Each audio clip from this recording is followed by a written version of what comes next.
ఆయన ఆది అయ్యుండి అన్నాడు. కాబట్టి అన్నిటికంటే ప్రముఖ స్థానం ఆయనదే. నీవు సృష్టించబడకపోవడం, నీ భార్య సృష్టించబడకపోవడం, నీ పిల్లలు సృష్టించబడకపోవడం ఆయనే ముఖ్యం. నీకు ఇప్పుడే ఏదో ఈ మధ్యకాలంలో వచ్చింది నీ భార్య, ఆ తర్వాత వచ్చేది నీ పిల్లలు, బాగా ముఖ్యం కాదు. అన్నిటికంటే ముఖ్యం ఎవరండి? ప్రభువే. అర్థమైందా? ఇలాంటి మాటలు మీకు పోష ఎవరో చెప్పవచ్చు, నేనే చెప్తాను.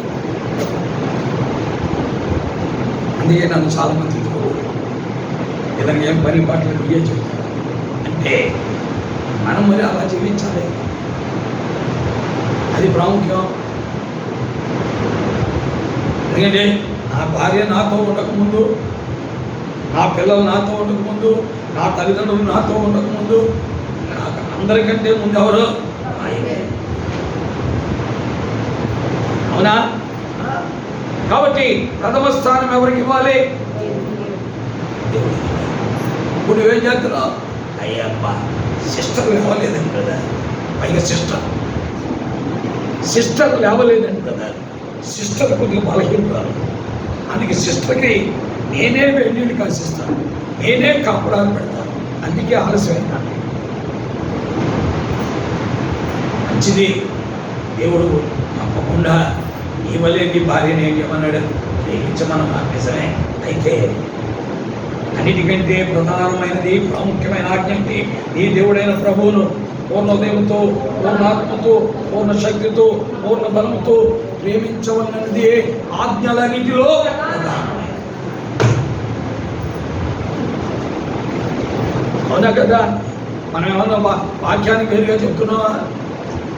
చెప్పండి. కెనడీ గారు వాక్యానికి వేరుగా చెప్తున్నాడు అన్నవాడు చేయొద్దాం. నా మటుకి నేను మెసేజ్ బైబిల్ బౌండరీస్లోనే ఇస్తాను. పొరపాటు కూడా బైబిల్ బౌండరీస్ కానీ పక్కకెళ్ళాను. అట్ ద సేమ్ టైం నా మెసేజ్లో ప్రముఖమైన వ్యక్తి యేసు ప్రభువే. ఎవరు? ప్రముఖమైన వ్యక్తి యేసు ప్రభు. ఆయన్నే కనపరచాలి.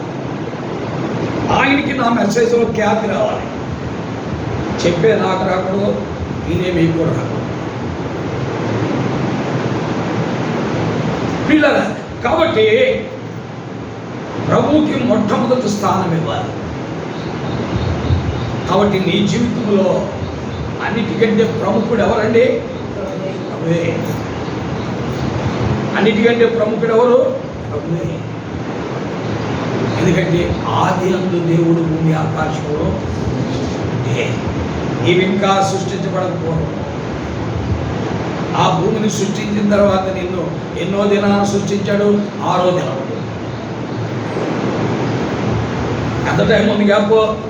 భూమికి, ఆకాశానికి, మానవుడికి 5 రోజులు గ్యాప్. అర్థమైందా? నీవు 6వ రోజును సృష్టించబడ్డా.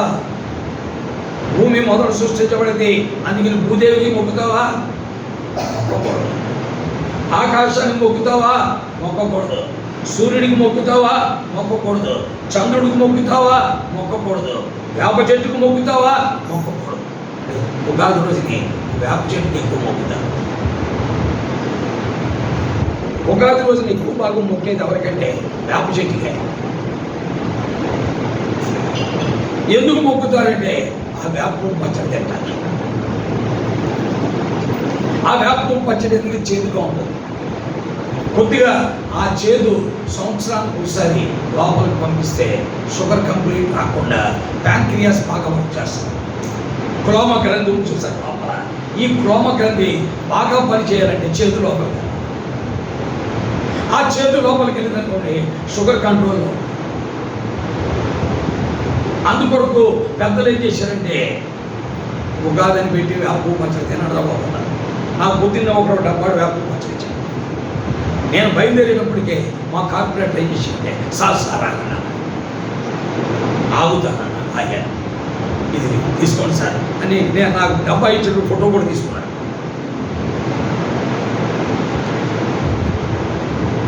నేను ఆ వేప పచ్చడి తీసుకొని బయలుదేరి కారులో వచ్చి పాలు తీసుకున్నా, మీకు టీ ఇవ్వాలి కదా, ఆ పాలు ప్యాకెట్లు కొనేవాడికి ఆయన నీ జీవితం బాగుండాలని తినని చెప్పాను. నీకు షుగర్ కంప్లైంట్ రాకుండా నిత్యము నువ్వు ఆరోగ్యంగా ఉండాలంటే ఇదే మందు నీకు తీసుకోవాలి, ఆనందంగా తీసుకో. చాలా వందనాలు సార్, ఇప్పటివరకు నాకు ఎవరు ఇవ్వలేదన్నాడు. ఆ పాలు నా పాలు ఇచ్చిన ప్యాకెట్లు పిల్లరా, దేవుని యొక్క వాక్యంలో మనం చూస్తున్నది ఏంటంటే ఈ భూమి, ఈ ఆకాశము, ఈ సూర్యుడు, ఈ చంద్రుడు, ఈ నక్షత్రాలు, ఈ సృష్టిలో ఉన్నవి ఏది చేయబడక పూర్వము, అంటే నువ్వు చేయబడక పూర్వము ఇవన్నీ చేయబడ్డాయి. అందుకని వీటన్నిటిని పూజిస్తావా? ముందు భూమి అని దాన్ని పూజిస్తావా? ముందు ఆకాశం అని దాన్ని పూజిస్తావా? ముందు సూర్యుడు అని దాన్ని పూజిస్తావా? ముందు చంద్రుడని దాన్ని పూజిస్తావా? ముందు లేకపోతే వాయుదేవుడని, గాలి అని దాన్ని పూజిస్తావా? చేయకూడదు. మరి ఎవరు పూజించాలి? వీటన్నిటినీ సృష్టించిన, ఆది అయి ఉన్న, అన్నిటికంటే ముందుగా ఉన్న యేసు ప్రభువుని ఏం చేయాలి? అది తెలియక చాలామంది సూర్యదేవుడికి నమస్కారాలు పెట్టేవాడు, చంద్రదేవుడికి నమస్కారాలు పెట్టేవాడు, వాయుదేవుడికి నమస్కారాలు పెట్టేవాడు, భూదేవికి నమస్కారాలు పెట్టేవాడు, అలాగే ఆకాశపు రాణికి నమస్కారాలు పెట్టేవాడు. ఎంతోమంది ఉన్నారు. తెలియదు, గ్రహింపు లేదు. ఇది చదివితేగా తెలియట, ఇది చదవరు కాబట్టి వాళ్ళకి తెలియదు. అయితే దేవుని వాక్యంలో స్పష్టంగా చెప్పాడు. ఆదికాండం 1వ అధ్యాయంలో ఏమని చెప్పండి? ఆది యందు దేవుడు భూమి ఆకాశములను సృష్టించాడు. భూమి శూన్యముగాను నిరాకారముగాను ఉండెను. చీకటి అగాధ జలములపై అల్లాడుచుండెను. చీకటి అగాధ జలములపై కమ్మిండెను. దేవుని ఆత్మ అగాధ జలములపై అల్లాడుచుండెను. వాక్యములో మనం చూసేస్తాం. అయితే దేవుని యొక్క ఆత్మ ఈ భూమి మీద ఉన్నటువంటి వాటిని, ఆకాశం పైన ఉన్న వాటిని అన్నింటినీ సృష్టించిన వాడు ఎవరండి? ఆ దేవుడే.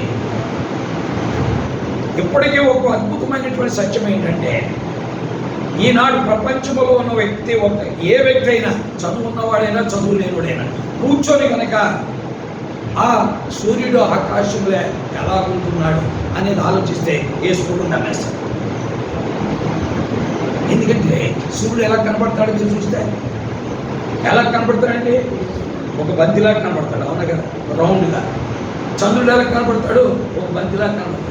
ఆ బంతిని ఆ పైన ఎలా తీశాడు? ఆ సూర్యుడిని అక్కడ ఎలా తీశాడు? పైగా అతనికి ఆజ్ఞాపించాడు, నువ్వు 12 గంటలే వెలిగివ్వాలి, 12 గంటలు మాయమైపోవాలి. అంటే ఓ 12 గంటలు మాత్రమే నువ్వు వెలిగివ్వాలి, మరో 12 గంటలు ఎలా ఉండాలి? పక్కకి వెళ్ళిపోవాలి. ఈ 12 గంటల్లో వాళ్ళు చేసుకునే పనులు వాళ్ళు చేసుకుంటారు. ఆ మిగతా 12 గంటల్లో వాళ్ళు విశ్రాంతి తీసుకుంటారు. నువ్వు మళ్ళా ఆ 12 గంటల దాకా మళ్ళీ బయటికి రావాలి. అందుకే 19వ అధ్యాయం ఏంటంటే, అతను తన గదిలోకి వెళ్ళిపోయాడు. ఎవరతను? సూర్యుడు. కీర్తన గ్రంథం 19వ అధ్యాయంలో మనం చూసే సత్యమేది. ఏమని రాయబడి చదవండి. కీర్తన గ్రంథం 19వ అధ్యాయంలో మనం చూస్తుంటే ఏమని రాయబడిందంటే, తన అంతఃపురంలోనికి, చూసారా? అంతఃపురం అంటే తన ఇంట్లోంచి బయటకు వస్తున్నాడు. 12 గంటలు వెలిగే ఉండాలి. 19వ అధ్యాయం ఎన్నో వచ్చినది? 5వ వచనం. 12 గంటలు వెలిగేవారు. అంటే ఖచ్చితంగా ఈ 12 గంటలు వెలిగి ఉండడానికి ఆయన అంతఃపురంలోంచి బయటకు వస్తాడు. 12 గంటలు చీకటి ఇవ్వడానికి మళ్ళీ అంతఃపురంలోకి. ఆ 12 గంటలు నీకు ఎవరిది? చీకటి. ఇలాంటి ఆజ్ఞలను దాదాపు భూమి పుట్టినప్పటి నుండి తూచా తప్పకుండా పాటిస్తున్నాయి. ఎవరు? సూర్యుడు, చంద్రుడు, నక్షత్రం. అవునా? ఈ రోజున మనం బైబిల్ పట్టుకు తిరుగుతున్నాం. మనం అసలు ఎందుకు బైబిల్ పట్టుకున్నా తెలియదు, ఎందుకు తిరుగుతున్నా తెలియదు. అసలు దేవుడు అంటే లెక్క లేకుండా మనం, ఆయన ఆజ్ఞ అంటే లెక్క లేకుండా ఉంటాం. ఆయన చెప్పింది వినుట పెద్దకి ఇష్టం ఉండదు. ఏదో నమ్ముకున్నా కానీ నువ్వు ప్రతిదీ చెప్తే ఎలా నమ్ముతావయ్యా, ప్రతిదీ చెప్తే ఎలా వింటాం, ఏదో నమ్ముకున్నావు అంతే, అనవసరంగా ప్రతిదీ చెప్పకు అని ఆయనతో చెప్తాం. ఇది మానవుని యొక్క వీక్నెస్, వాడి యొక్క బలహీనత. అయితే ఈ బలహీనతలన్నిటి నుండి బయటకు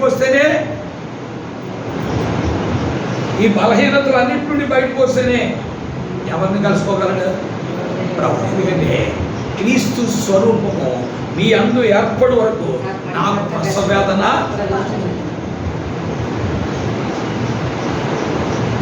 క్రీస్తు స్వరూపం ఏర్పడాలంటే ఈ బలహీనతలన్నింటినీ చేరాలి, బయటికి రావాలి. ఈ అక్రమాలన్నింటి నుంచి బయటకు వస్తే తప్ప క్రీస్తు యొక్క రూపం మనలో ఏం చేయదండి, ఏర్పడదు. క్రీస్తు స్వరూపం ఏర్పడకపోతే ఆయన దగ్గరికి వెళ్ళలే. ఆయన ఉండే స్థలంలో మనం కూడా ఉండాలంటే ఆయన వల్లే మారాలిగా. ఆయన వల్లే మనం ఏమవ్వాలి, మారాలి. కాబట్టి ఈ రోజున మానవ జాతికి ఆయన యొక్క ఉన్నతమైన అంతస్తు అర్థం కాల. ఒక ఈ రోజున మనం దృష్టి చేసుకుని మనకి బైబిల్ బట్టి తిరిగే మనకి బోధించే మనకి అర్థమైందా? పిల్లరా అర్థం కావాలి. భార్య బిడ్డలు అందరూ ఉంటారు, ఎంతమంది ఉన్నా ప్రభువే ప్రాముఖ్యం. అందుకే బైబిల్లో నీలాంటి వాడి గురించి, నాలాంటి వాడి గురించి, భార్య బిడ్డలు కలిగిన వాడి గురించి ఒకరిని పెట్టాడు బైబిల్లో. అతడు 300 సంవత్సరాలు కుమారులను కుమార్తెలను కనుచు ప్రభువుని ఏం చేశాడు, వెంబడించాడు. అతని గురించి ఆదికాండం 5:21 చూద్దాం. ఆదికాండం 5:20-21 చూస్తే అక్కడ రాయబడిన మాట ఇదే.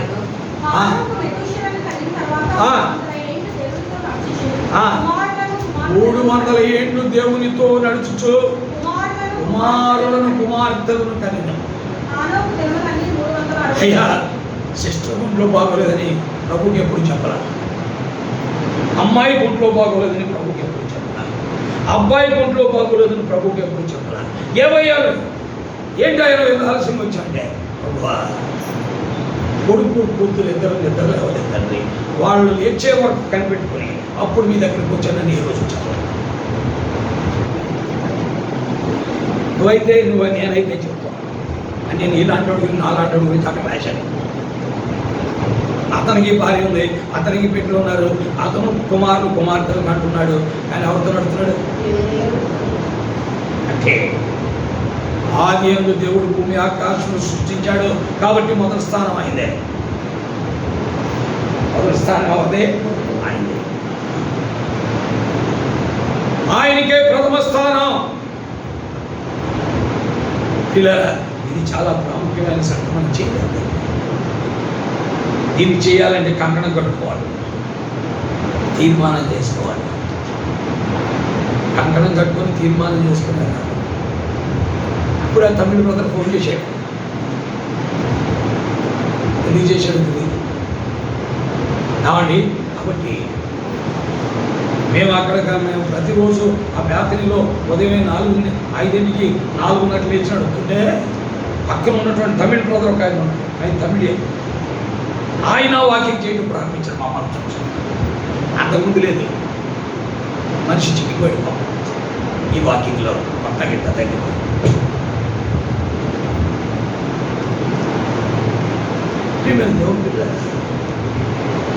ఎన్నున్నా సరే ప్రథమ స్థానం ఎవరిదండి? ఎన్నైనా ఉండొచ్చు బైబిల్లో, ఎన్నో దానికి ఎగ్జాంపుల్స్ ఉందని చెప్పగలను. ఎన్నున్నా సరే ప్రథమ స్థానం పొందితే ఆయనకే మొదటి స్థానాన్ని మనం ఇవ్వాలి. అన్నీ ఉంటాయి, ఎన్నో బాధ్యతలు ఉన్నాయి, భార్య ఉంది, బిడ్డలు ఉన్నారు, కుటుంబం ఉంది. ఈ రోజున నీ జీవితానికి ప్రముఖుడు, ప్రాముఖ్యుడు, ప్రధానము, ప్రాధాన్యత ఎవరండి? పోయినా యేసుక్రీస్తు. ఇది మనం అందరం కూడా గ్రహించాల్సిందే. బోధిస్తున్న నేను దాన్ని వెంబడించాలి, బోధింపబడుతున్న మీరు కూడా దాన్ని ఏం చేయాలి? మనందరం కలిసి ఆ ప్రభువుని కనపరచాలి. ఆ ప్రభువే మనకు ప్రాముఖ్యం. అందుకే ఆయన అన్నాడు, నీకేమేం కావాలని నాకు తెలుసు, మొదట నా రాజ్యమును నీతిని. శిష్యులతో చెప్పాడు ఈ మాట. ఎవరితో అంటే కృష్ణాంజనేయులు గారితో చెప్పలేదు. ఇది కృష్ణాంజనేయులు గారితో లేక పెద్దోడితో చిన్నోడితో చెప్పలేదు. గ్రామంలో ఉన్నాడు రామానుజం పెద్దోడు, ఆయన ఉన్నారు కదా, ఆయనకి చెప్పలేదు. కృష్ణాంజనేయులు గారికి చెప్పలా. ఈ ఊర్లో ఇంకెవరైనా పెద్దోళ్ళు ఉంటే వాళ్ళు ఎవరికి చెప్పలా. మరి ఎవరికి చెప్పాడు? ఎవరికి చెప్పాడు? శిష్యుడికి చెప్పాడు. అయ్యా, మొదట నా రాజ్యమును నీతిని, అప్పుడు అవన్నీ మీకు అని 33వ వచనంలో చెప్పాడు కదా. మత్తయి సువార్త 6:33లో చెప్పాడు కదా. దానిపైన 32లో ఇంకో మాట అన్నాడు. ఏమన్నాడు? చదవండి. ఏమని? కాబట్టి ఏమి తిందమో, ఏమి త్రాగుదమో, ఏమి ధరించుకుందమో అని చింతింపబడి అన్నిటిలో వీటన్నిటి విషయమై విచారించుడు. ఇవన్నీ మీకు కావాలని మీ పరలోకపు తండ్రికి తెలియదు. కాబట్టి మీరు వీటిని గురించి ఎక్కువగా చింతించేవాళ్ళు ఎవరు? అన్యజనులు. ఏమన్నాడు అక్కడ? అన్యజనులు. అది వీళ్ళకి ఎక్కువ బాధలు. దీని గురించి ఎక్కువ. అది దీని గురించి వరి లేకపోతే సమృద్ధిగా ఇచ్చేవాడు దేవుడే. ఎవరి గురించి వరి ఉండాలి? మరి దీని గురించి వరి ఉండకూడదు. ఎవరి గురించి వరి ఉండాలి? ప్రభువుని గురించి. ప్రభువుని గురించి నీకు వరి ఉందనుకోండి, వీటన్నిటినీ సమృద్ధిగా ఇచ్చేవాడు ఆయన. మనం వీటన్నిటి గురించి వరి అయ్యామనుకోండి, అవుతాం. ప్రభువుని గురించి కనుక మనం మొట్టమొదటి స్థానం ఇచ్చి ఆయన గురించి వరి అవుతున్నాం అనుకోండి, ఇవన్నీ సమృద్ధిగా దొరుకుతాయి. ఏ లోటు ఉండదు. ఏ లోటు ఉండదు. దేవుడు నేను చెప్తున్నా, గ్యారెంటీ ఇస్తాను. మీరు ఎలా చెప్పండి? నేను చెప్తున్నా కదా, నీకే లోటు ఉండదు. దేవుడు తప్పకుండా సాయం చేస్తాడు. ఎందుకంటే అబద్ధం ఆడుటకు దేవుడు మానవుడు కాదు, పశ్చాత్తాపట్టుకు ఆయన నరుడు కాదు. ఆయన చెప్తే చేస్తాడు, మాట ఇస్తే ఆయన చెప్తే అబ్బాయి 11:05 మర్చిపోతాను. కూర్చొని నీకు అందుకే చెప్పింది. మధ్యలో నీ గురించి ఆపాల్సి వచ్చింది. కాబట్టి ఆయన అబద్ధమాటు మానవుడు కాదు, పశ్చాత్తాపట్టుకున్నాడు కాడు. చెప్తే చేస్తాడు, మాట ఇస్తే. మొదట నా రాజ్యం నీతిని వెతుకు, అవన్నీ ఇవ్వబోతాడు. మనం వెతకం. అందుకని ఎప్పుడు పొదుపు కలిగిన వారు తిన్నాం. 365 రోజులు 24 గంటలు పొదువులే పొదువులు, లోట్లే లోట్లు, బలహీనతలే బలహీనతలు, అనారోగ్యతలే అనారోగ్యతలు, సమస్యలే సమస్యలు, ఇబ్బందులే ఇబ్బందులు, నానా రకమైన పరిస్థితి. అవునా కదా? దేవుని శోధించి చూడండి. మొదట ఆయన స్థానం ఇచ్చి ఆయన శోధించావు. నువ్వు అప్పుడు అడిగామని నీకు కూడా నేను పడుతున్నాను. నువ్వు నాకేం చేయట్లేదండి అని అడుగు. అసలు నువ్వు అడగకముందే నీ దగ్గరికి వచ్చేస్తా. నువ్వు అడగకముందే నీ దగ్గరికి వచ్చేస్తాయి. ఎందుకంటే నేను చెప్పిన మాట నేను తప్పుకోకూడదని ఎవరు ఉంటుంది? మాట ఇచ్చి నెరవేర్చావు. 146 కీర్తన 6వ వచనంలో రాయబడిన మాట, ఆయన ఎన్నడూ మాట తప్పని. 146వ కీర్తన 6వ వచనంలో మనం చదువుతుంటాం, ఆయన ఎన్నడూ మాట తప్పని.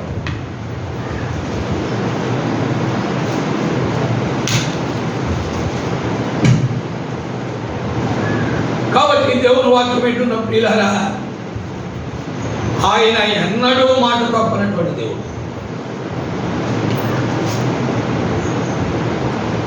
కాబట్టి ఆయనకి మొదటి స్థానం మన జీవితంలో.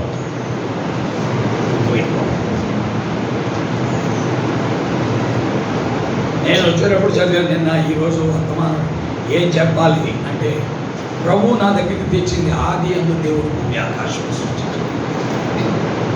ఫస్ట్ ప్రిఫరెన్స్ ఆయనకే.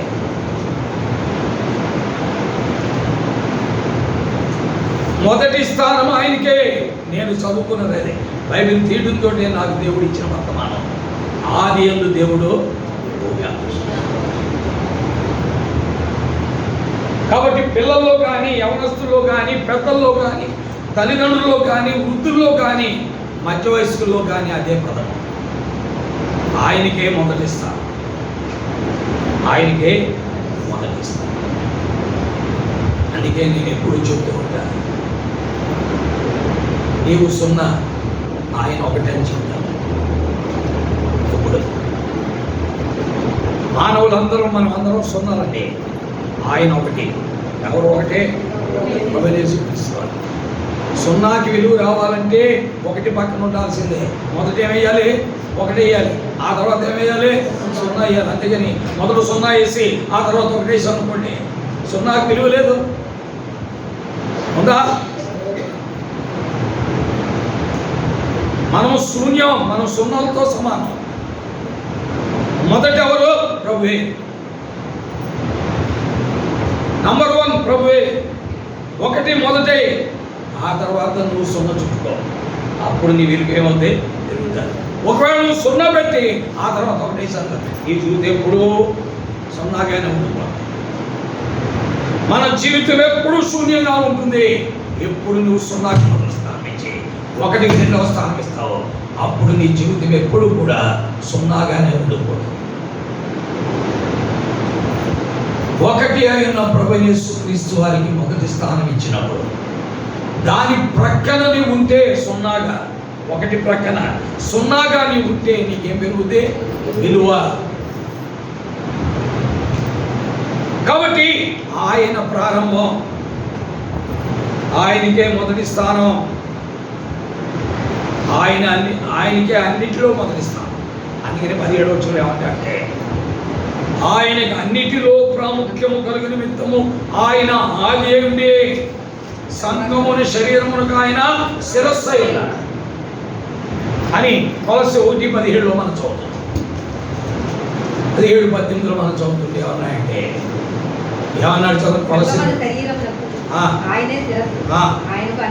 చూసారా?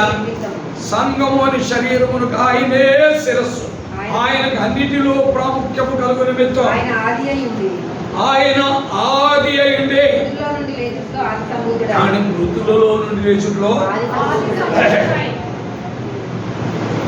కాబట్టి సంఘము అని శరీరమునకు ఆయన ఏమైనాడు? మీరున్నారనుకున్న ఉదాహరణకి తలకాయ లేని మనుషులు ఎవరన్నా చూశారు? తలకాయ లేని మనుషులు ఎక్కడన్నా చూశారు? ఒక మనిషి ఉన్నాడు, వాడికి తలకాయ లేదండి, వాడిని మనిషి అంటారా? అంటే శిరస్సు ఉంటేనే వాడిని ఏమంటారు? మనిషి అంటారు.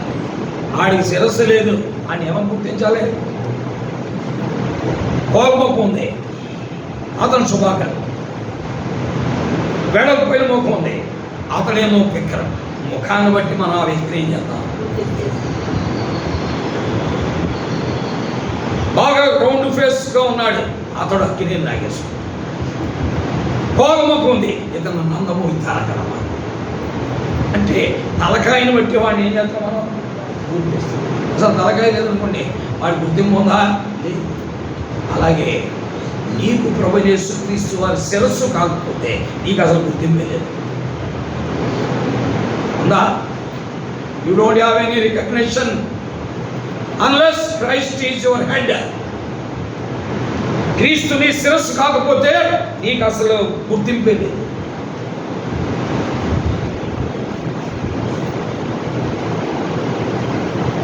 పిల్లలకైనా, పెద్దలకైనా, యవనస్తులకైనా, తల్లిదండ్రులకైనా, వృద్ధులకైనా, ఏ వ్యక్తికైనా శిరస్సు ఎవరై ఉండాలండి? క్రీస్తే.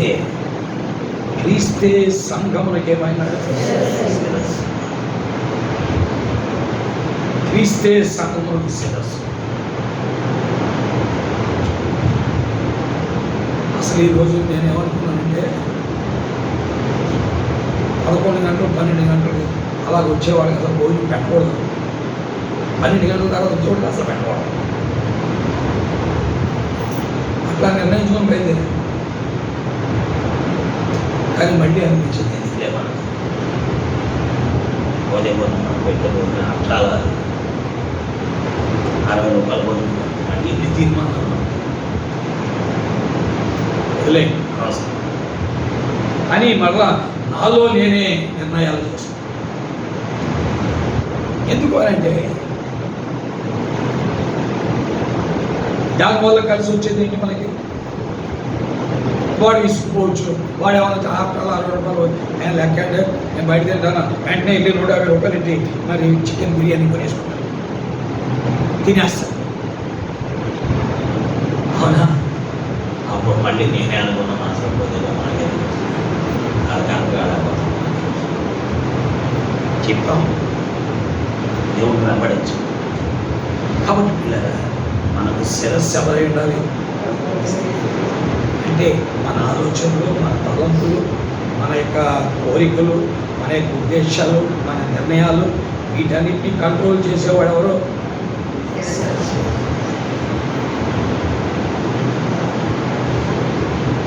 ఆ శిరస్సును సన్మానించినప్పుడు నీవు కంట్రోల్లోకి వచ్చేస్తావు. శిరస్సుకు ఎవడైతే విధేయత చూపించడం వాడు కంట్రోల్లోకి రాలేడు. ఏ అవయవం కంట్రోల్లో ఉండదు మీకు తెలుసా?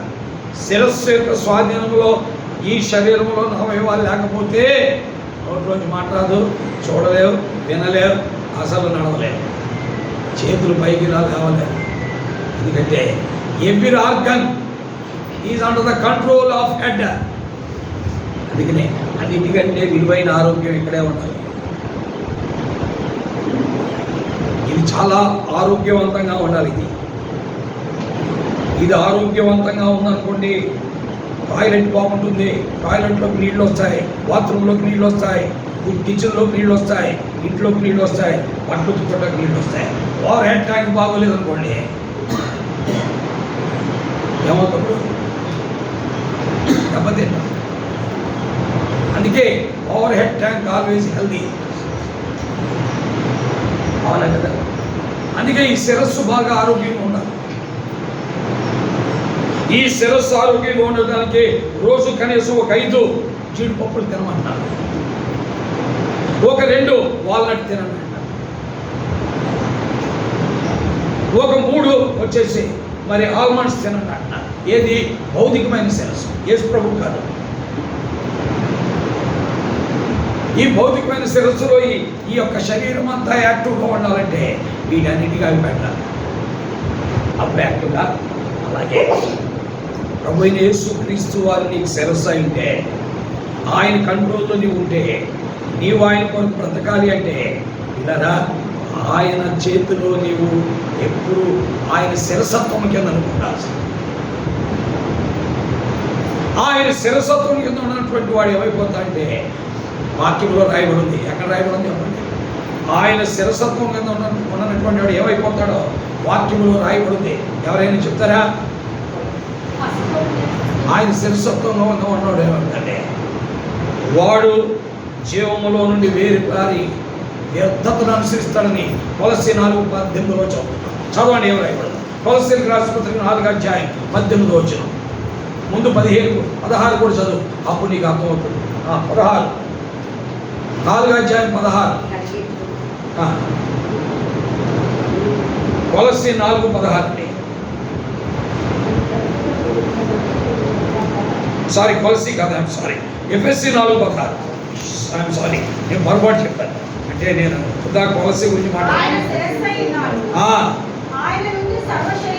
4:16 ఆయన శిరస్సు అయి ఉన్నాడు, ఆయన నుండి సర్వ శరీరము చక్కగా మార్చబడి తనలో ఉన్న ప్రతి అవయవము తన పరిమాణము చొప్పున, ఎఫెస్సీ 4:16 తన పరిమాణము చొప్పున పనిచేయుచుండగా ప్రతి కీలు వలన కలిగిన బలము చేత అతుకుబడి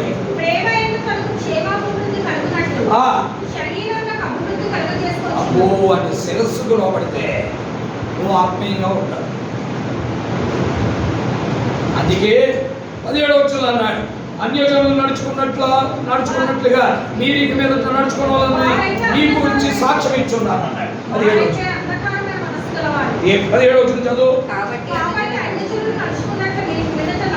అదే శిరస్సును హత్తుకున్నవాడు అన్యజనులు, విగ్రహారాధికులు, దేవుణ్ణి ఎరగని వారు, దేవుణ్ణి చూడని వారు, బైబిల్ పట్టుకోని వారు, మందిరానికి రాని వారు నడిచినట్టుగా నడవడు.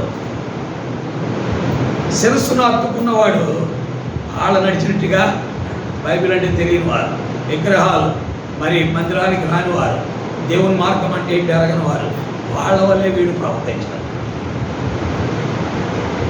అవునా కదండి? నేను చెప్పట్లేదు, ఎవరు చెప్తున్నారు? దేవుడు చెప్తున్నాడు. నాకు మొదటి స్థానం ఇస్తే అన్యజనులు నడుచుకున్నట్లుగా నువ్వు నడవవు.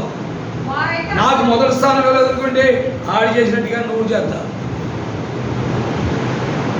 అతను వెళ్ళినట్టుగా నువ్వు వెళ్తావు, అతను మాట్లాడినట్టుగా నువ్వు మాట్లాడతావు, అతను కోరుకున్నట్టుగా నువ్వు కోరుతావు, అతను పరిగెత్తినట్టుగా నువ్వు పరిగెడతావు. ఈ రోజున ప్రభువు ఎరిగిన బిడ్డలు అదే చేస్తున్నారు. అందుకనే బయట వాళ్ళు ఏమంటారంటే, అతను చేసినట్టే మేము చేస్తున్నాడు, ఏంటి తేడా? అతనేమో యేసు ప్రభువుని నమ్ముకున్నాడు, మేమేమో అది కూడా నమ్ముకున్నాం, ఏం మా ఇద్దరి మధ్య తేడా ఉంది? ఇద్దరం ఉంటే యేసు ప్రభువుని నమ్ముకొని ఒరిగేదే ఉంది అక్కడ అని అంటున్నాడు. అందుకే వారు ప్రభువు నమ్మట్లేదు. అవునా కదా? కారణం ఏంటి? వారి శిరస్సును ఏం చేయలేదు. ఇప్పుడు 18లో వచ్చిన చదవండి. ఈ శిరస్సును అత్తుకోనివాడు అయిన వారైతే, అంటే శిరస్సును అత్తుకోని వాడు మొట్టమొదటి ఏమైపోతాడంటే అంధకారమైన వాడి మైండ్ ఏమైపోతుందంటే హిస్ మైండ్ బికేమ్ డార్క్. అంధకారమైపోతుంది వాడి మనసు. అంధకారమైన మనస్సు వచ్చేస్తుంది వాడికి, ఈ శిరస్సును అత్తుకున్నవాడికి. రెండోది, వాడి హృదయం కఠినమైపోతుంది. మూడోది, వాడు అజ్ఞానం అయిపోతాడు. నాలుగోది, శిరస్సును హత్తుకోని వాడు దేవుని వల్ల కలుగు జీవం నుండి వేరైపోయి వ్యర్థతను అనుసరిస్తాడు. పిల్లరా, ఆయనకి ప్రథమ స్థానం ఇవ్వనటువంటి వాడు ఎన్ని పనులు చేస్తాడో చూసారా? ఒకటి, వాడి మనసు చీకటైపోద్ది. రెండోది, వాడు హృదయం కఠినమైపోద్ది. మూడోది, వాడు అజ్ఞానం అయిపోతాడు. నాలుగోది, దేవుని వల్ల కలుగు దేవుని వల్ల కలుగు జీవంలో నుండి వేరైపోతాడు. ఐదవది, వ్యర్థతను అనుసరిస్తాడు. అంటే శిరస్సును హత్తుకోని వాడు ఐదంతలుగా దిక్కుమాలుడు అయిపోతాడు. స్త్రీ అయినా పురుషుడైనా అనుమానం లేదు. పిల్లలు, నేను ఏం చెప్పట్లా, ఇలాంటి వారిని ఎంతోమందిని చూచాను. నాతో పాటు 1979-80 సంవత్సరంలో ముగ్గురు బాప్తిసం తీసుకున్నారు. నేను తీసుకున్నాడు, ముగ్గురు తీసుకున్నారు. ఒకటి పేరు బాబ్జీ, ఇంకొకటి పేరు ఎనోష్, ఇంకొకటి పేరు జాన్ కెనడీ. అర్థమైందా? జాన్ కెనడీ, ఎనోష్ ఎక్కడ ఉన్నాడు తెలియదు, బాబ్జీ ఎక్కడ ఉన్నాడు. ఎందుకంటే శిరస్సును మనం హత్తుకోకపోతే నిలబడలేదు, నడవలేము, పరిగెత్తలేము, ఆయన కొరకు ఆలోచించలేము, ఆయన కొరకై ప్రణాళికలు సిద్ధపరచుకోలేము, ఆయన కొరకై భవిష్యత్ కాల జీవితం కొరకు ఏం చేయాలని ఆలోచన మనకు ఉండదు.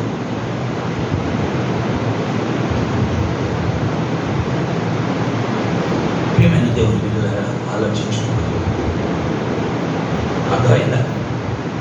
ఆలోచించు. ఆ రోజున పేతురు బాప్తిసం ఇస్తుంటే 3000 మంది బాప్తిసం తీసుకున్నారు. ఎంతమంది అండి? 3000 మంది బాప్తిసం తీసుకున్నారు. ఆ 3000 మందిలో స్టెఫెన్ ఉన్నాడు, ఆ 3000 మందిలో ఫిలిప్ ఉన్నాడు. They are different. మిగతా 2998 మంది వేరు.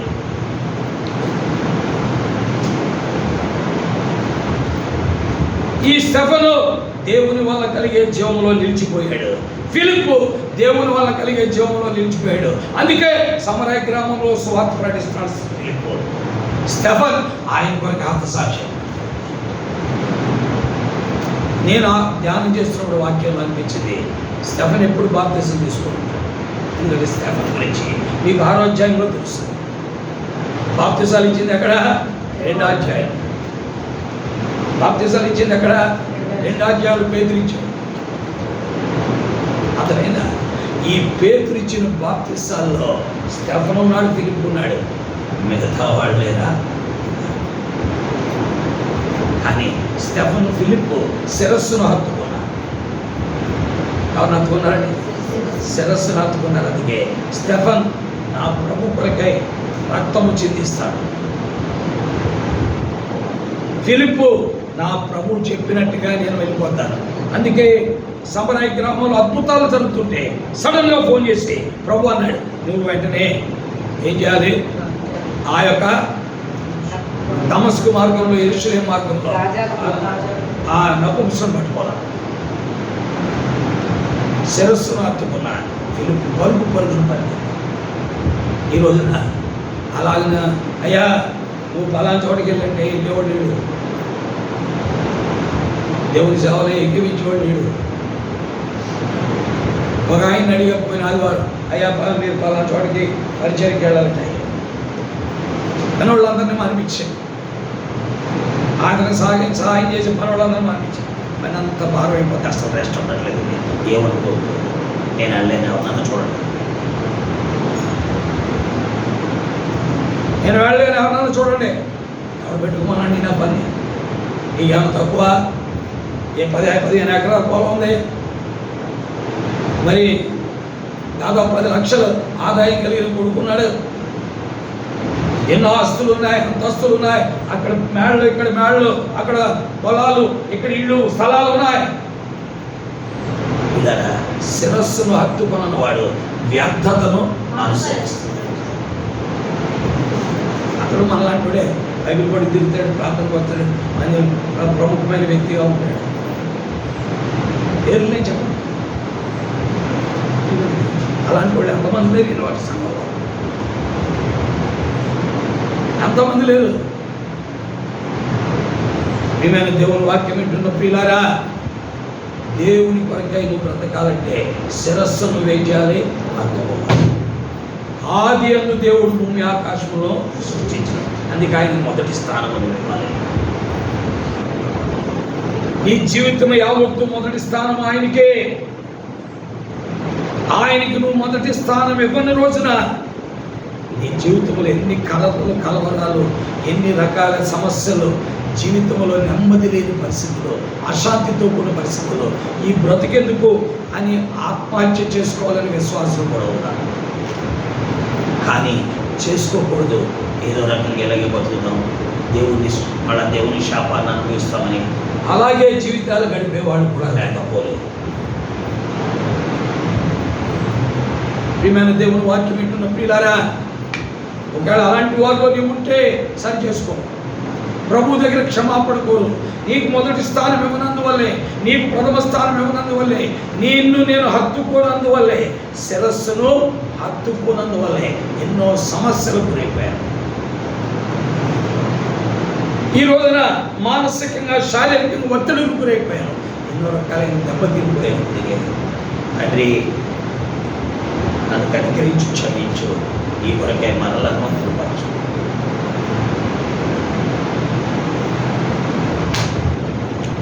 ఈ కొరకై నన్ను మరలా మంత్రపరచు. ఎంతమంది ఎవరు వస్తారు ఈ రోజున అలాంటి వాళ్ళు?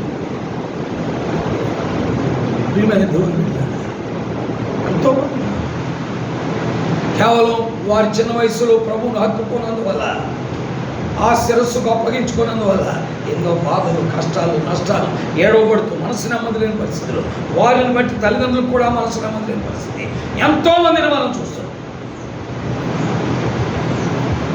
వాళ్ళు క్రైస్తవులు కాదా? బైబిల్ లేవా? ప్రార్థనకు రారా? మందిరానికి రారా? వస్తారు. వారి తల్లిదండ్రులు విశ్వాసులు కాదా? విశ్వాసం. 5 చెడిపోతారు పిల్లల శిరస్సును హత్తుకో. వాళ్ళు దిక్కుమాలోళ్ళు అయిపోతారు. ఎంతోమందిని మనం చూస్తున్నాం. ఒకప్పుడు ధనవంతులుగా ఉన్నవాళ్ళు, దేవుణ్ణి ఎరుగుదమని చెప్పుకున్న వాళ్ళు శిరస్సును హత్తుకున్నందువల్ల ఈ రోజున ఏమీ లేని దిక్కుమాల స్థితి అనుభవిస్తున్నారు. ఎంతోమందిని మనం చూడగలాలంటే వాళ్ళు దీనికి కారణం వారు ఏమయ్యారు? వారి మనస్సు అంధకారమైంది, వారు హృదయం కఠినపరుచుకున్నారు, వారు అజ్ఞానంతో నిండిపోయారు. ఎప్పుడైతే మనసు అంధకారమైందో, హృదయం కట్టివైపోయిందో జ్ఞానం కూడా ఉండదు. దైవజ్ఞానం ఉండదు. దైవజ్ఞానం ఉండాలంటే మనస్సు పనిచేయాలి, ఇప్పుడు హృదయం పనిచేయాలి. దైవజ్ఞానం లేకపోవడమే కాదు, వారు ఏమైపోయారు? దేవుని వల్ల కలుగు జీవము నుండి వేరే వ్యర్థతలోకి వచ్చేసరికి మనలో అలాంటి వారు ఉన్నామా? ఆలోచించుకుందాం. ప్రభు దగ్గర క్షమాపణ కోరుదాం, ప్రభు వైపు చూద్దాం, ప్రభు రక్తములో కనుక్కుందాం, ప్రభు రక్తములో మన జీవితాలను అలాంటి వ్యక్తులు బైబిల్లో మనం చూస్తున్నాం. అయితే దేవుని వల్ల కలుగు జీవం నుండి ఈ 2998 మంది ఎలా ఉన్నారో మనకు తెలియదు. కానీ వీళ్ళిద్దరు మాత్రం పవర్ఫుల్గా ఉన్నారు. ఎవరిద్దరు? Stephen and Philip.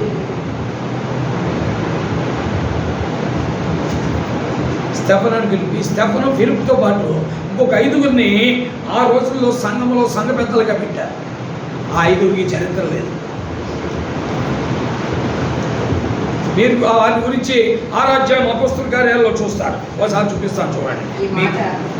దయచేసి అపోస్తుల కార్యముల ఆరాధ్యాయంలో మనం గమనించినట్లయితే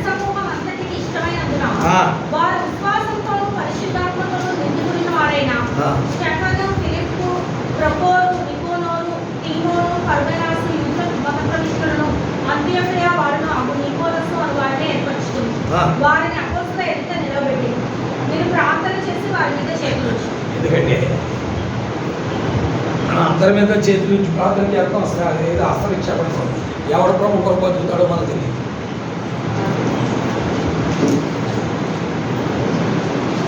అయితే ప్రభు కొరకు బతికిన స్టెఫను వీళ్ళ మీద 5గురికి అసలు బైబిల్లో ఎక్కడ మనకు కనపడదు చరిత్ర. వీళ్ళరా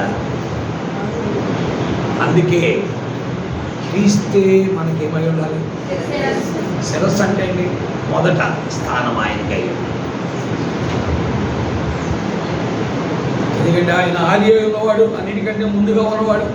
అన్నిటిలో ఆయనకి ఏం కలగాలి? అన్నిటిలో ఆయనకి ఏం కలగాలి?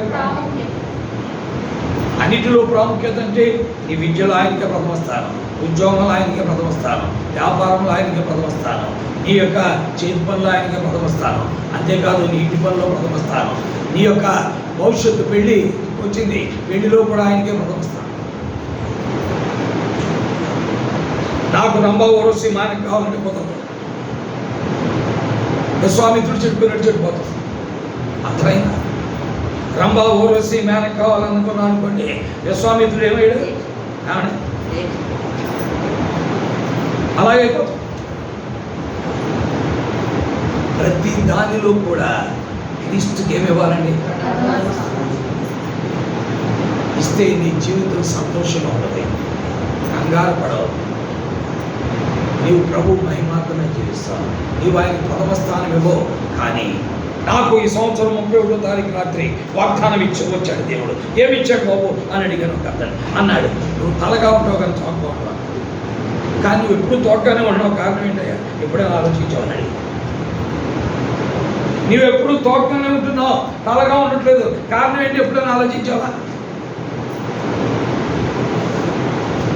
తలగా ఎప్పుడు అవుతావు? నీవు ఆయనకి ప్రథమ స్థానము ఇచ్చినప్పుడు ఆయన హక్కులు. లేకపోతే వాగ్దానం వచ్చేసినందుకు మనం నువ్వు అయిపోలేవు, అవ్వలేవు.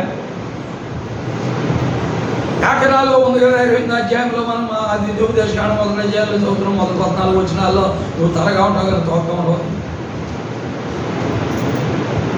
కాబట్టి ఉపయోగం అంటే శిరస్సును హత్తుకున్నప్పుడు పిల్లరా, నిన్ను తలగా చేసేవాడు ఆయనే, తోకగా చేయడు. నిన్ను తలగా చేసేవాడు. అందుకే ఇశ్రాయేలీయుల పైన రాజుగా చేశాడు ఎవరిని? దావీదుని. ఎందుకని? శిరస్సును హత్తుకున్నాడు. ప్రతి విషయంలో ఆయన దగ్గర సంపాదింపులు, ఆయన దగ్గరే మాట్లాడుకోవడం. వెళ్ళమంటావా? కేయిలా మీదకి వెళ్ళు. ఫిలిస్తీన్ మీదకి వెళ్ళమంటావా? వెళ్ళు. అమాలేకీల మీదకి వెళ్ళమంటావా? వెళ్ళు. అలాంటి చోటకి వెళ్ళమంటావా? గులియాత్ మీదకి వెళ్ళమంటావా? వెళ్ళు.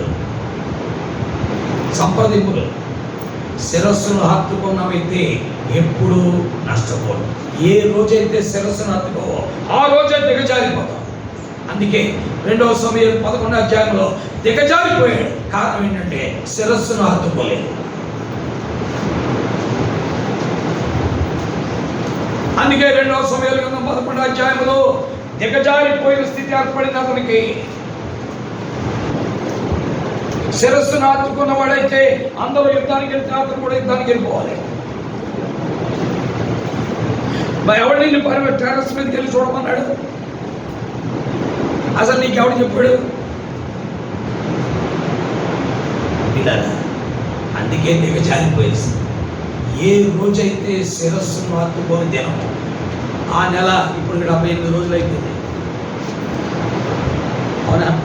ఈరోజు 19వ తారీఖు, ఈరోజు 78వ రోజు, 77 రోజులు అయిపోయింది. అవునా కదా? 2026లో 77 రోజులు అయిపోయింది. ఈరోజు 78వ రోజు. ఇలా నిన్న ఆయన హత్తుకున్న బాగానే ఉంది 77వ రోజులో. ఈ 78వ రోజులో హత్తుకోలేదు అనుకోండి, దిగజారిపోతాం. ఏ రోజుకి ఆ రోజే ఆయన నీకు మొదటి వాడై ఉండాలి. ఏ దినము కాదినమే ఆయన నీకు మొదటి వాడై ఉండాలి. ఆయన నీకు ప్రముఖుడై ఉండాలి, ప్రాధాన్యమై ఉండాలి, ప్రాధాన్యత ఉండాలి. ఏదో ఈ 40 రోజుల్లో శిలువ ధ్యానాల్లో ఉండి ఆ తర్వాత దిగజారిపోతే ఎలా? ఈ 40 రోజుల శిలువ ధ్యానాల్లో ఎంతో ఉత్సాహంగా ఉండేవాడు ఎంతో మంది. 41వ రోజుకి దెబ్బతిన తర్వాతనే ఈ 30 రంగు చొక్కాలు, 30 రంగు చొక్కా, 30 రంగు బ్యాట్లు చూసారా? ఈ ఆశయం ఈ 41వ రోజు పూర్తిగా ముగిపోతారు. ఈ 40 రోజులు మాత్రం చాలా నెగ్గచ్చు. వాళ్ళు 30 రంగు చొక్కాలు, 30 రంగు బ్యాట్లు, అలాగే తెల్ల బ్యాట్లు, తెల్ల చొక్కాలు వేస్తారు. మెడలో కరక్కాయ దండ, పైగా మెడలో ఏంటి? కరక్కాయ దండ. ఇవన్నీ వేసుకుని ఈ 40 రోజులు ఎంతో తాగుడు తాగకుండా, గుట్ట వేయకుండా, బెట్టింగ్లు చేయకుండా, ప్యాకాటకి వెళ్ళకుండా, ఆ తర్వాత చాలా నిక్కచ్చిగా చెప్పులు కూడా వేసుకోడు. నిన్నే నేను బయట పెట్టుకుంటే ఒకటి తన భార్య ఎక్కించుకొని వెళ్తున్నాడు. తలపేట తెల చొప్పేసుకున్నాడు వెళ్తానంట. అలాగే తేరు చూచాను. అతనికి తేరు చూచేటప్పటికి బండి నడిపి అతనికి పాదాలకు చెప్పులు కూడా లేవు. ఓహో, ఈ క్యాండిడేట్ అనమాట అనుకోండి. పాదాలకు చెప్పులు కూడా లేవు. ఇతడు ఈ క్యాండిడేట్ అనమాట అనుకున్నా. కాబట్టి పిల్లారా, దేవుని వాక్యం ఏంటో మనం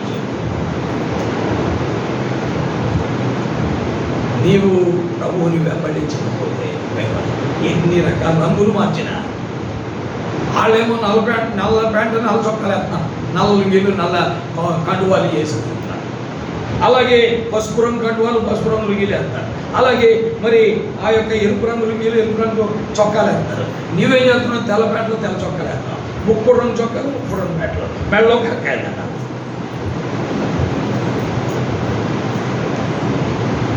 నటిస్తే ఉపయోగం ఉంది? రంగులు మారిస్తే ఉపయోగం ఉందా? రంగులు మార్చినంత ఉపయోగం లేదు. ఇలా ఉదయం మారాలి. శిరస్సును హత్తుకోవాలంటే ఏది మారాలి? ఉదయం. కాబట్టి దేవునికి అప్పగించుకోవాలి.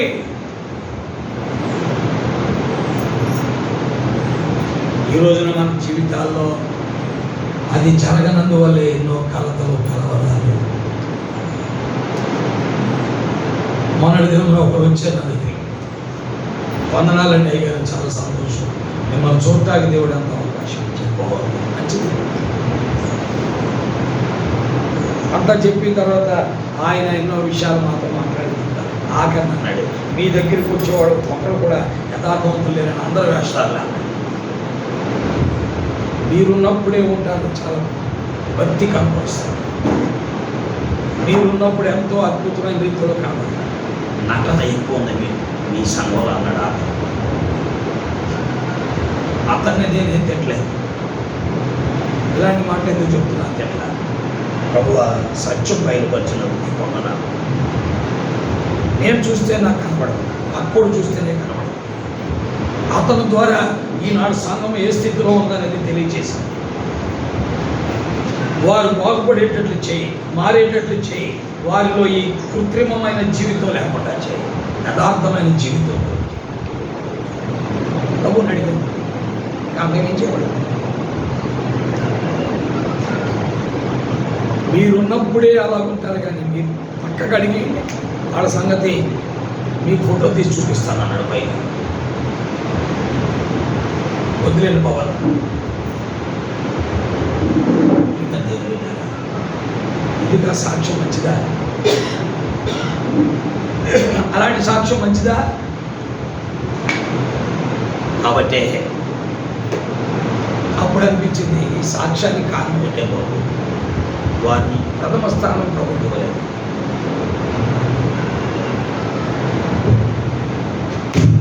నాకు భయపడి భక్తి చేశారు. అందుకే వాళ్ళు అలాంటి దిక్కుమాల స్థితి ఈరోజు మీ చేత అనిపించుకునే స్థితి వచ్చింది. ప్రథమ స్థానం ప్రభుకి ఇస్తే వాడు అలా ప్రవర్తించడం, వాడు నీ చేత ఈ మాట అనిపించడం. ప్రభు ఆర్గ్యుమెంట్ పిల్లరా. కాబట్టి మన జీవితాల్లో మనము ఆలోచించుకోవాల్సిన ఆవశ్యకత. ఈనాటికి మనం ఎన్నో ఇబ్బందులు పడుతున్నాం, సమస్యలు ఎదుర్కొంటున్నాం. మన కుటుంబాల్లో నానా రకమైన పరిస్థితులు, భవిష్యత్తు ఏంటి అనేది తెలియకుండా ఉంది. అయితే ఇవన్నీ తెలియాలి అంటే ఒకటే, ప్రభువా నువ్వేం చేస్తావో నాకు తెలియదు, నీకు అప్పగించు. నాకు ఈ సమాజంతో పని లేదు, ఈ లోకంతో పని లేదు, ఈ ప్రపంచంతో పని లేదు, నా సామాజిక వర్గంతో కూడా పని లేదు, నాకు ప్రాముఖ్యం ఇవే. ఇలాగ మనం చెప్పగలం. చెప్పినప్పుడు దేవుడు కార్యాలు చేస్తాడు. దేవుడు కార్యాలు చేస్తాడు. కాబట్టి ఆలోచించుకుందాం. నిర్ణయాలు మనవే. ఎవరు మన పక్షంగా తీర్మానాలు చేయరు. దేవుని కొరకు నమ్మకం. అందుకనే ఆ వ్యక్తి ఆయనకి ఇచ్చాడు ప్రథమస్థానం, అందుకే పైకి వచ్చాడు. అలాగే బైబిల్లో మనం చూస్తున్నాం, శిరస్సును ఆత్తుకున్నటువంటి యోసేపు ఏమయ్యాడండి? ఎంత అంతస్తు మారిపోయింది. శిరస్సును ఆత్తుకున్న వ్యక్తిలో ఉండే లక్షణాలు అతనిలో ఉన్నాయి. అతనిలో శత్రువుని ప్రేమించే గుణము, శత్రువుని క్షమించే గుణము, దూషించేవాడికి భోజనం పెట్టే గుణము, తన దగ్గరికి వచ్చినప్పుడు వారిని ఆదరించే గుణము, వారికి సహాయపడే గుణము అతనిలో ఉన్నాయి. శిరస్సును హత్తుకునే వాడి లక్షణాలు ఎవరిలో ఉన్నాయి? యోసేపు.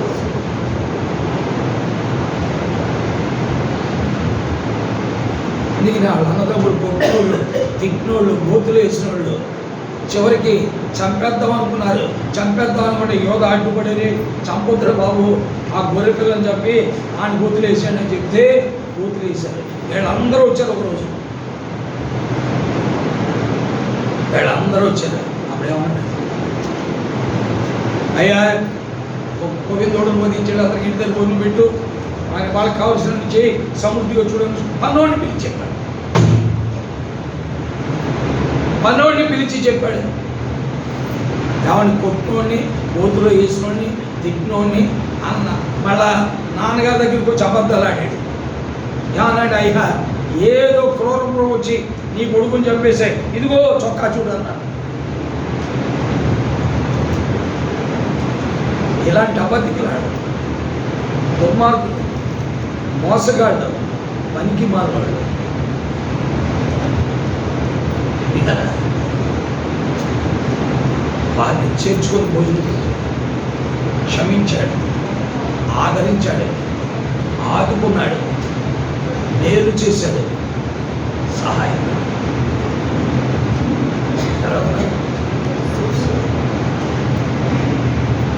ఉండే శిరస్సును హత్తుకునే వాడికి ఉండే లక్షణాలు.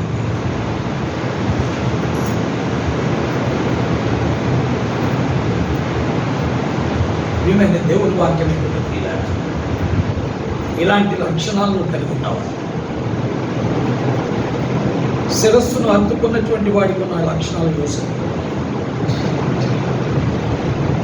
శిరస్సును హత్తుకున్నటువంటి లక్షణాలు దావీదుకు ఉన్నాయి. సౌలు దొరికాడు. సౌలు 3 సార్లు బళ్ళెం విసిరాడు. ఎవరి మీదకి? దావీదు. సౌలు దొరికాడు. యోబు అంటున్నాడు, నా ఏలిన వాడ, నువ్వు సెలవిస్తే ఒక్క దెబ్బ కింద లేపేస్తున్నాడు. మనం చేయకూడదు. దుష్టుడు తన దౌష్ట్యం వల్ల నశించాలి, అంతేగాని మనం అతన్ని హతము చేయకూడదు. వాడి కుతంత్రం వల్ల వాడే పోవాలి, వాడి అక్రమం వల్ల వాడే పోవాలి. వాడి యొక్క అవి అబ్బుచ్చి రే అబ్బుచ్చి ఇచ్చానైనా అమ్మా ఈ బుజ్జి తీసుకో.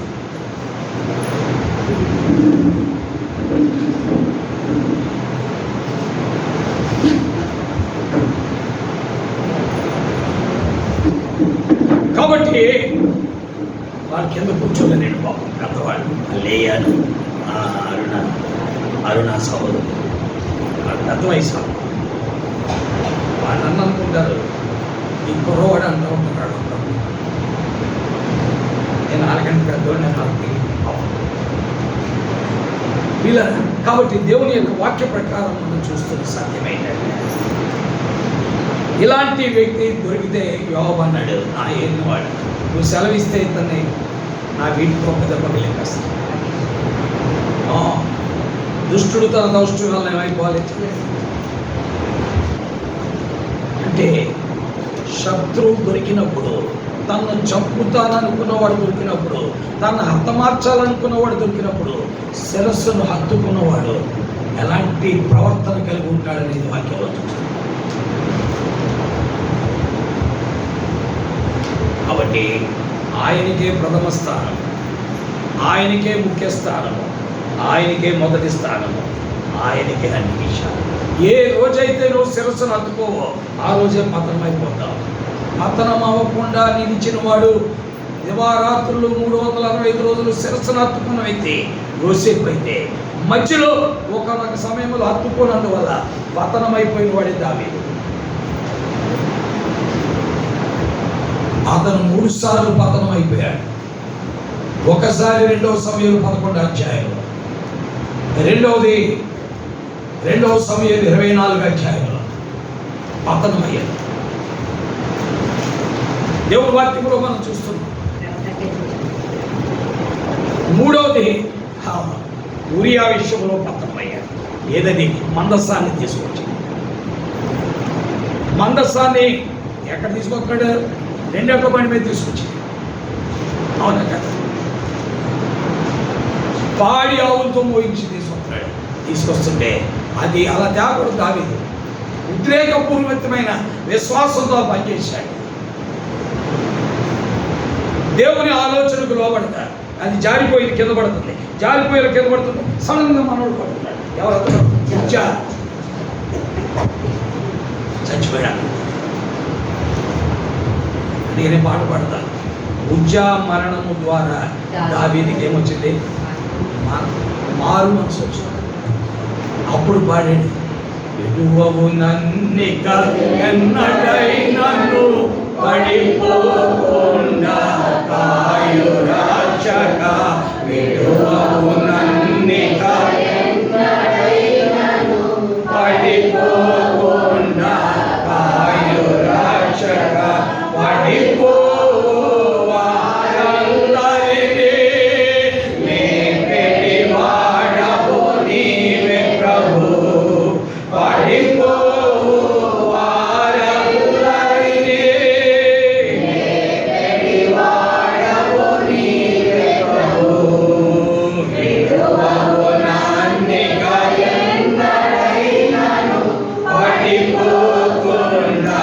కాయు రక్షక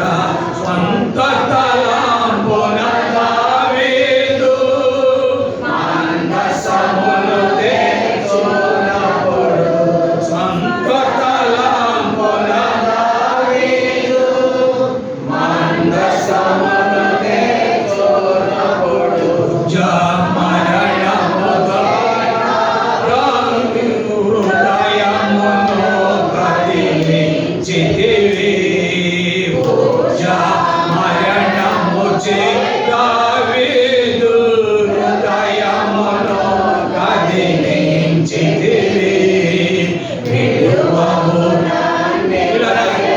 ఇలాగే ఎన్నిసార్లు నీ హృదయాన్ని దేవుడు కదిలించుంటాడు. ఎన్నో పర్యాయాలు బహుశా ఎదుర్కొని ఉంటాయి ఈ సత్యాన్ని. అతనికైతే ఉద్యామరణం ద్వారా అతని హృదయం కదిలించబడింది. నీ జీవితంలో, నీ కుటుంబ వ్యవస్థలో, నీ బిడ్డల ద్వారా, నీ కుటుంబం ద్వారా ఎన్నోసార్లు నీ హృదయం కదిలించబడలేదా?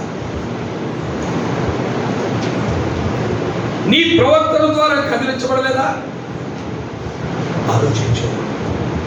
అందుకే ప్రభువుని ఆత్మవాలి. 3 తప్పులు చేశాడు దావీదు.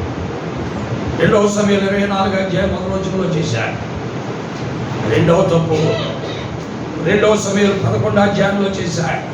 అది మొదటి తప్పు, ఇది 2వ తప్పు. 3వ తప్పు మందస్సాన్ని స్వంత తలంపున తెచ్చాడు.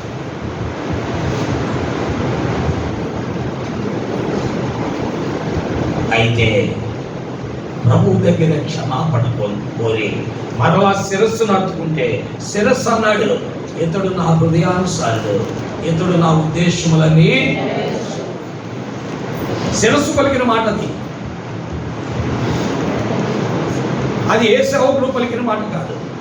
ఇతడు నా హృదయానుసారుడు. 13వ అధ్యాయం 22వ వచనం అపోస్తలుల కార్యం. యెషయి కుమారుడైన దావీదును కనుగొంటిని. అతడు నా ఇష్టానుసారుడైన మనిషి. అతడు నా ఉద్దేశం 3 తప్పులు చేసిన ఇష్టానుసారుడు అంటాడంటే పైకెత్తున చేసిన తప్పు ఈ ప్రపంచంలో ఎవరు చేయకూడదు. తన శరీరంతో చేశాడు తప్పు. దేవుడు సహించినవి 2 పాపాలు ఉన్నాయి. 1 విగ్రహారాధన, 2 వ్యభిచారం. శరీరంతో చేశాడు. విగ్రహారాధన దేవుడు ఇష్టపడడు. 2వది శరీరంతోనూ తప్పు చేశాడు. ఇతడు చేసిన తప్పు దేవుడు ఇష్టపడనటువంటి తప్పు. అయితే ఆ తప్పుని దేవుడి దగ్గర ఒప్పుకున్నాడు. అదే 51వ కీర్తన.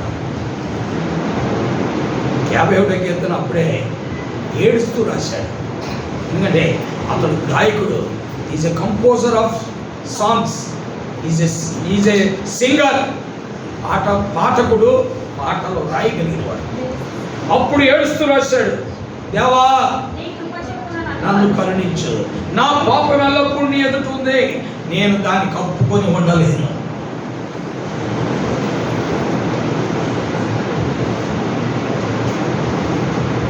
నాలో నుండి నీ ఆత్మ వెళ్ళిపోయింది, పరిశుద్ధాత్మ రక్షణానందం వెళ్ళిపోయింది. తిరిగి నాకు మళ్ళా ఇవ్వని 51వ కీర్తనలో ఏడుస్తూ ప్రార్థన చేశాడు. కన్నీళ్లతో ప్రార్థన చేశాడు. అతని విరిగి నలిగిన హృదయాన్ని బట్టి 14వ వచనం. 51:14. బలిని కోరువాడు.